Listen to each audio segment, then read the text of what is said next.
What you have found from your past marriages is that what you are attracted to in a person isn't what you ultimately live with.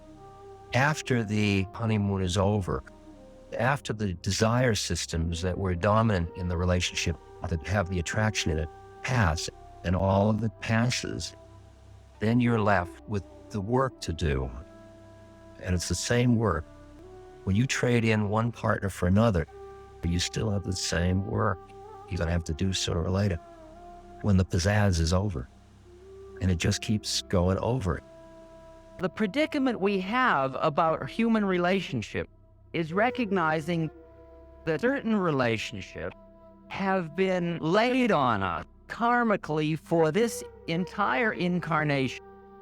You don't trade in your father. You don't trade in your child. You may try.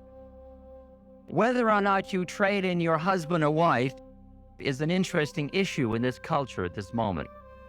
In every religion, when you married, you took on the same kind of karmic commitment that you did with a father or a mother or a child.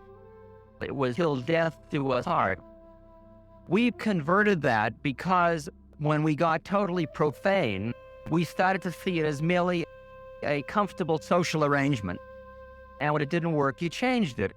And since that is the cultural format in which most of the marriages have taken place that exist in this room, at this point, you live within the culture you're dealing with. You didn't enter into the marriages consciously with the understanding till death do us part, because you weren't conscious enough to make a vow like that. Like making the Bodhisattva vow. You can't enter into it until you know what you're doing. As you get more conscious, the nature of the contracts you enter into change considerably, and you enter in much more consciously to which contract, how, and for how long. But at the moment, there are certain contractual relationships you're involved in, which are givens you're not going to get out of in this lifetime. And there are others that when you get finished with them, you can walk away and form new ones. And you can make the differentiation between those kinds of karmic commitments. But if you try to walk away from one prematurely, if you can look back with an astral eye, you will see these long threads going to these beings. Somebody who's lit from home and, screw you, I'm leaving. Maybe the work was done, but methinks it wasn't. There's a subtle flow of emotions that suggest that it wasn't quite all done.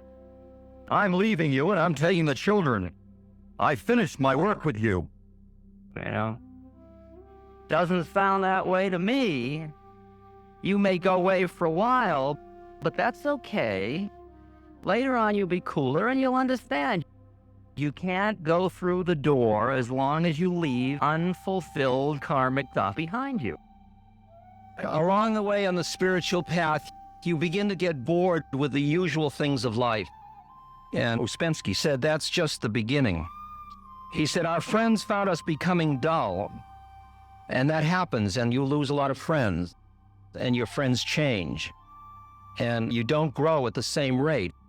And it's very painful. People you have loved, even in marriages, where other people aren't growing along with you. When that's a pitfall, it's very painful to go from until death do us part to we are together as long as the quality of loving growth is present in the relationship.